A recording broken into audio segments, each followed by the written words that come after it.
स्वागत है आपका। पूरा पश्चिम देख रहे हैं आप। मैं हूं आपके साथ आस्था कौशिक। नोएडा में एक शख्स को बिजली मीटर में गड़बड़ी की शिकायत करना भारी पड़ गया। सोसाइटी के करीब 2 दर्जन सिक्योरिटी गार्ड्स ने उस शख्स पर मुक्कों की बरसात कर दी। पूरी घटना सीसीटीवी कैमरे में कैद है।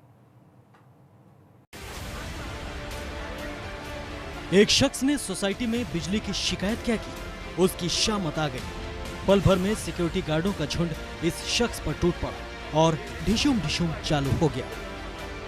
लंबे कद का एक गोरा शख्स और उसके ऊपर चारों तरफ से मुक्का बरसाते सिक्योरिटी गार्ड। ऐसा लग रहा था ये कोई सोसाइटी नहीं बल्कि रेसलिंग रिंग है। काफी देर तक इस शख्स पर इसी तरह दनादन हमले होते रहे और चारों तरफ खड़े लोग दर्शक की तरह तमाशा देखते रहे। पूरा वाकया नोएडा के सेक्टर 121 के क्लियो काउंटी का है, जहां शैलिन माथुर नाम का ये शख्स सिक्योरिटी मैनेजर के पास बिजली मीटर में गड़बड़ी की शिकायत करने गया था। लेकिन मैनेजर से कहा सुनी के बाद करीब 2 दर्जन सिक्योरिटी गार्ड से उसकी पिटाई करवा दी गई। घटना जब सीसीटीवी में कैद हुई तो मामला पुलिस के पास पहुंचा।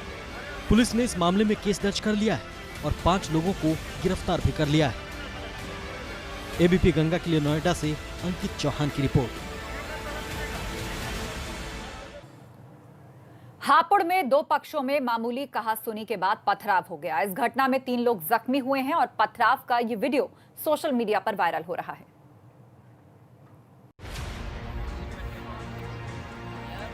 छतों से पतंगबाजी तो आपने बेहद देखी होगी, लेकिन आज देखिए छत पर पत्थरबाजी। एक सफेद रंग का मकान, उसके ऊपर करीब 6 से 7 लोग और सबके हाथ में है पत्थर।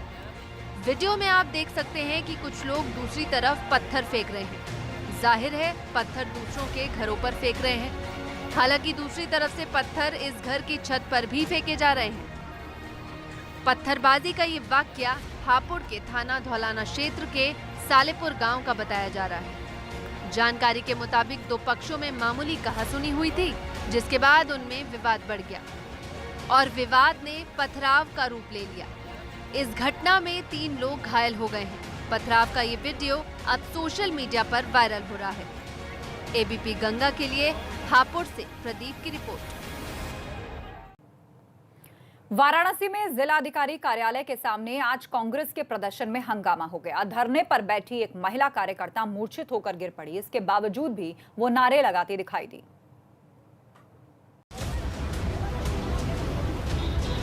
वाराणसी में छावनी क्षेत्र में उस वक्त अफरा तफरी मच गई जब कांग्रेस की एक महिला कार्यकर्ता धरने में नारे लगाते लगाते बेहोश हो गई।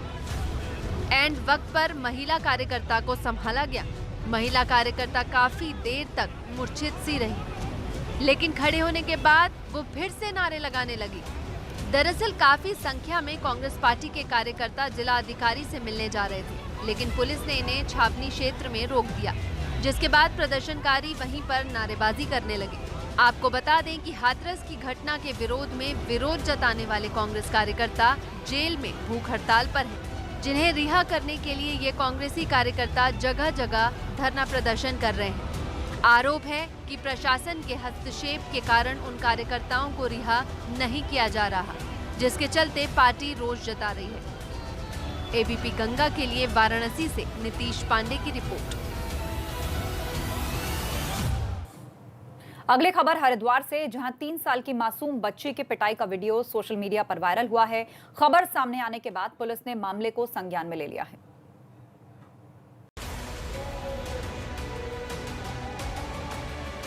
मासूम के साथ ऐसी बेरहमी किसी को भी सोचने पर विवश कर देगी। मासूम की उम्र महज 3 साल है और उसे उसकी मां ही पीट रही है। कभी हाथ पकड़कर बेरहमी से घसीटती है तो कभी पैरों से प्रहार करती है। बच्ची चीख चिल्ला रही है, लेकिन बेरहम मां का कलेजा नहीं पसीजता। वो बेदर्दी के साथ इसे पीटती रहती है। मासूम से पिटाई का ये वीडियो हरिद्वार के ज्वालापुर कोतवाली क्षेत्र के होने का दावा किया जा रहा है। हालांकि इस वीडियो को लेकर कोई आधिकारिक पुष्टि नहीं हो सकी है। आखिर क्यों बेबस बच्ची से एक मां हैवानियत के साथ पेश हो रही है? बेरहम मां आखिर क्यों अपने ही कलेजे के टुकड़े के साथ इतनी क्रूरता से पेश हो रही है? उधर पुलिस ने वीडियो के सामने आने के बाद संज्ञान लिया है। एबीपी गंगा के लिए हरिद्वार से रोहित चिकोला की रिपोर्ट। अगली खबर ग्रेटर नोएडा की वेस्ट सोसाइटी से है, जहां गार्ड्स की दबंगाई सामने आई। यहां सोसाइटी के गार्ड्स में ही मारपीट हो गई। यह घटना रात के वक्त की है। गार्ड्स के बीच हुई मारपीट से स्थानीय लोगों में दहशत का माहौल है। वाकया बिसरक थाना क्षेत्र के इको विलेज 1 सोसाइटी का बताया जा रहा है। तो सीसीटीवी में मारपीट की तस्वीरें कैद हुई हैं। आपस में ही ये गार्ड भिड़ गए और एक दूसरे पर भूसे बरसाते नजर आए। गार्ड्स ने दबंगाई दिखाई है। सीसीटीवी में ये पूरी मारपीट कैद है, जिसके कारण आसपास लोगों में एक डर का माहौल है। गार्ड्स जो कि सोसाइटी की सिक्योरिटी के लिए होते हैं, ऐसे में आपस में जब वो ये हिंसक रूप दिखाते हैं तो लोगों के अंदर ये सवाल जरूर उठता है कि आखिर हम सुरक्षित रहें, इसकी जिम्मेदारी इन गार्ड्स को ही दी जाती है और ये गार्ड्स ही आपस में इस तरह मारपीट कर रहे हैं, तो सुरक्षा किसके हवाले? बरेली में मंचलों के हौसले इतने बुलंद हैं कि वो राह चलते किसी के साथ भी छेड़खानी की घटना को अंजाम देने से गुरेज नहीं करते। ऐसा ही वाकया शीशगढ़ थाना क्षेत्र में सामने आया। यहाँ 7 बदमाशों ने मिलकर एक प्रेमी जोड़े को रास्ते में घेर लिया और लड़की के साथ सरेआम छेड़खानी की घटना को अंजाम दिया। ये मामला इतने पर ही नहीं रुका, उन्होंने छेड़खानी का ये वीडियो बनाकर सोशल मीडिया पर वायरल भी कर दिया। लेकिन यही वीडियो उनकी गिरफ्तारी की वजह भी बना।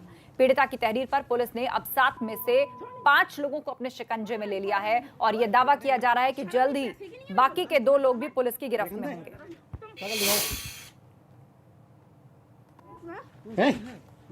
का मामला है जिसमें अपने तथाकथित प्रेमी के साथ एकांत में थी। उसी वक्त और लड़कों के द्वारा उसे देख लिया गया और उसके बाद उस लड़की और उस प्रेमी युगल को परेशान करने लगे, जिसका वीडियो सोशल मीडिया के माध्यम से प्राप्त हुआ है। इसमें 7 लोगों के ऊपर छेड़खानी का मुकदमा दर्ज किया गया। उसमें से 5 लोग गिरफ्तार किए जा चुके हैं और बाकी जो शेष बचे हैं उनको भी गिरफ्तार किया जाएगा। क्या जो 5 लोग गिरफ्तार उसमें प्रेमी भी है उसका या? हाँ, क्योंकि लड़की नाबालिग है इसलिए उसके प्रेमी को भी अभी हिरासत में लिया गया और उससे पूछताछ भी की जा रही है। मेरठ गैंगरेप पीड़िता ने एसएसपी दफ्तर पहुंचकर खरखौदा पुलिस पर गंभीर आरोप लगाया है। पीड़िता ने कहा कि हमसे रेप की एफआईआर दर्ज कराने के लिए पुलिस ने 50,000 की डिमांड की। वहीं आरोपियों को ना गिरफ्तार करने के लिए 1.5 से 2 लाख लिए हैं। पीड़िता ने यह भी कहा कि यदि पुलिस आरोपियों को 1 हफ्ते के अंदर गिरफ्तार नहीं करती तो वो आत्महत्या कर लेगी। पुलिस अधिकारियों का कहना है कि पूरे प्रकरण की जांच की जाएगी और जो भी तथ्य निकलकर सामने आएंगे उसी के आधार पर अब आगे की कार्रवाई की जाएगी।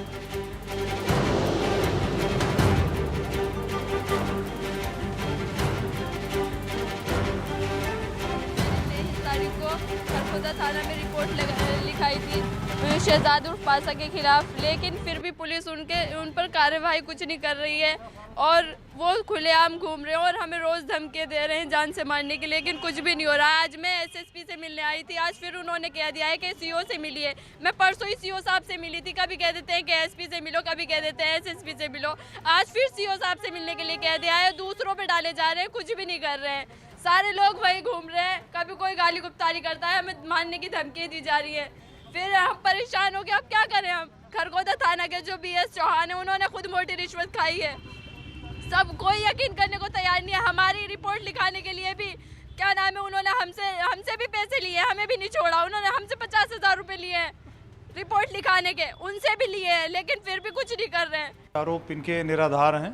इनके द्वारा किसी भी पीड़िता के द्वारा अगर एफआईआर लिखवाने के लिए पैसे दिए गए तो अपराध उन्होंने भी कारित करा। ये कहना उनका सरासर निराधार है। इस तरह से कोई घटना नहीं हुई। उनके द्वारा तहरीर दी गई थी जिस पर एफआईआर पंजीकृत हुई है और उस पर नियमानुसार विवेचना हो रही है। अपराधी की गिरफ्तारी करने के प्रयास किए जा रहे हैं। अपराधी यहाँ पर मौजूद नहीं है। घर पर काफ़ी प्रयासों उपरांत उसकी गिरफ्तारी अभी नहीं हो पाई है, लेकिन टीमें हमारी लगी हैं। तत्काल गिरफ्तार होकर के उसे जेल भेजा जाएगा। उधर कन्नौज में जान से मारने की धमकी देकर नाबालिग किशोरी के साथ दुष्कर्म का सनसनीखेज मामला सामने आया। बताया जा रहा है कि किशोरी जब अपने घर में अकेले सो रही थी तभी गांव में अंकित नाम के युवक ने जान से मारने की धमकी देकर उसके साथ बलात्कार किया। घटना की जानकारी जब पीड़िता ने परिजनों को दी तो उन्होंने इसकी शिकायत पुलिस से की। पुलिस ने मुकदमा लिखकर आरोपी अंकित को गिरफ्तार कर लिया। शौरिक थाना क्षेत्र में कल एक सूचना प्राप्त हुई थी जिसमें एक बालिका है, उसके साथ दुष्कर्म की बात आई है। जो लड़का है उसमें आरोपित वो भी उसका लगभग हम उम्र ही है और उसको भी हिरासत में लिया गया है और एफआईआर दर्ज करके वैधानिक कार्रवाई की जा रही है। उधर प्रयागराज में माफिया राजेश यादव पर बड़ी कार्रवाई हुई है। पुलिस प्रशासन ने उसकी अवैध 2 मंजिला इमारत को ढा दिया है। राजेश यादव के झूसी वाले मकान पर प्रशासन का बुलडोजर चला और बगैर नक्शा पास कराए गए कहा जा रहा है कि उसने ये इमारत बनाई थी। राजेश पर झांसी समेत कई अन्य जगहों पर मामले दर्ज हैं। राजेश यादव लंबे समय से घर से भागा हुआ है। प्रयागराज में रंगदारी और अपहरण की वारदातों में शामिल रहा है। मुंबई में काला घोड़ा शूटआउट से वो चर्चा में आया और मुंबई की अदालत में दिन दहाड़े 2 वकीलों की हत्या का भी उस पर आरोप है। अंडरवर्ल्ड डॉन छोटा राजन का शार्प शूटर है राजेश यादव। कुल मिलाकर 26 मुकदमे उस पर दर्ज हैं। अंडरवर्ल्ड डॉन छोटा राजन का शार्प शूटर मुंबई में काला घोड़ा शूटआउट से वो चर्चा में आया, लोगों ने उसका नाम जाना। मुंबई की अदालत में दिन दहाड़े वकीलों की हत्या करने का इस पर आरोप है। रंगदारी और अपहरण की वारदातों में ये शामिल रहा है। कुल मिलाकर 26 मामले इस पर दर्ज हैं और आज उसी की अवैध संपत्ति पर प्रशासन का ये बुलडोजर चला है। संगम नगरी प्रयागराज में माफियाओं की अवैध संपत्तियों पर सरकारी बुलडोजर चलाकर उन्हें जमींदोज किए जाने का सिलसिला लगातार जारी है। पूर्व बाहुबली सांसद अतीक अहमद और पूर्व ब्लॉक प्रमुख दिलीप मुचरा के बाद अब बारी आई है राजेश यादव की। राजेश यादव के बारे में बता दें कि ये अंडरवर्ल्ड से जुड़ा हुआ है। छोटा राजन गिरोह का सक्रिय सदस्य था। तकरीबन 2 दशक से ज़्यादा समय से आपराधिक वारदातों को अंजाम दे रहा है। प्रयागराज से लेकर मुंबई तक इसके खिलाफ कई आपराधिक मामले दर्ज हैं। राजेश यादव का नाम भी उत्तर प्रदेश सरकार ने माफिया की लिस्ट में शामिल किया हुआ है, उसे माफिया घोषित कर रखा है। और इस वक्त ये जो कार्रवाई चल रही है वो प्रयागराज के झूसी इलाके के हवेलिया कस्बे में चल रही है। यहीं पर राजेश यादव ने 3 मंजिला आलीशान मकान बनवा रखा था। इस पूरे मकान की कीमत तकरीबन 1 करोड़ रुपए बताई जा रही है और विकास प्राधिकरण के अफसरों का कहना है कि मकान बनवाने से पहले इसका नक्शा पास नहीं कराया गया था, मंजूरी नहीं ली गई थी, इसी वजह से ये कार्रवाई की जा रही है। तो आज दोपहर ये कार्रवाई शुरू हुई है जिसमें नगर निगम, विकास प्राधिकरण, पुलिस समेत कई विभागों की साझा टीम लगी हुई है। और आप देखिए नगर निगम के बुलडोजर, जेसीबी मशीनें लगी हुई हैं। शुरू से ही लगातार जो है वो मकान को गिराए जाने की कार्रवाई चल रही है और इसमें तकरीबन 7 से 8 घंटे का वक्त लग सकता है। इस दौरान यहाँ पर काफ़ी भीड़भाड़ लगी हुई है। सुरक्षा के कड़े इंतजाम किए गए हैं। बड़ी संख्या में पुलिस के साथ साथ पीएसी को तैनात किया गया है। कई मजिस्ट्रेटों की तैनाती की गई है। तो साफ तौर पर कहा जा सकता है कि सरकारी अमला इन दिनों माफियाओं को लेकर काफ़ी सख्त हो गया है। माफियाओं के खिलाफ सख्त कार्रवाई की जा रही है और सबसे बड़ी कार्रवाई ये है कि जो उनकी अवैध संपत्तियां हैं उन पर सरकारी बुलडोजर चलाकर उन्हें जमींदोज किया जा रहा है। तो राजेश यादव पर भी आज से शिकंजा कसना शुरू हो गया है और यहाँ पर कार्रवाई से हड़कंप मचा हुआ है। उसके जो गिरोह के सदस्य हैं वो पहले ही अंडरग्राउंड हो चुके हैं। अब उन्हें भी अपनी संपत्तियों को पर खतरा मंडराता नजर आ रहा है। तो साफ संदेश है योगी सरकार का कि माफियाओं की काली कमाई पर, उनके आर्थिक स्रोतों पर चोट की जानी है और ये चोट उसी का एक संकेत है जिस पर बुलडोजर चलाकर उसे जमींदोज किया जा रहा है। कैमरामैन रोहित श्रीवास्तव के साथ मोहम्मद मोइन, एबीपी गंगा, प्रयागराज। अगली खबर इटावा से है जहां चोरों ने पेट्रोल पंप पर लाखों की चोरी की घटना को अंजाम दिया। ये घटना सीसीटीवी में कैद हो गई। वाकया इटावा के जसवंत नगर के अंतर्गत हाईवे पर स्थित पेट्रोल पंप का है। पुलिस ने मुकदमा दर्ज कर लुटेरों की तलाश शुरू कर दी है, लेकिन अभी तक किसी की गिरफ्तारी इस मामले में नहीं हुई है। ये जसवंत नगर का है, वहाँ पे एक पेट्रोल पंप है। पेट्रोल पंप में एक कल 8 तारीख में मॉर्निंग में करीब 5 बजे ये लोग, इनका कहना ये है कि हम पेट्रोल भर रहे थे, जो वहाँ कर्मचारी थे, और पीछे से कोई जा करके उनके जो जिसमें कैश रखा होता है उस दराज को, जो लाख को तोड़ करके उसमें से इनका कहना जो है कि हमारा पैसा निकाल ले गए हैं। इसमें मुकदमा पंजीकृत हो गया है और मुकदमा पंजीकृत करने के बाद उस पर जाँच चल रही है, विवेचना चल रही है। और चूँकि जिनका जो लोग तोड़े हैं वो मास्क लगाए थे, इसलिए चेहरे की पहचान नहीं हो सकी है। अब आगे देखेंगे कैसे उसको खोलना है, किस तरह से होगा, कुछ दिन में आपके सामने आ जाएगा। और अब खबर अयोध्या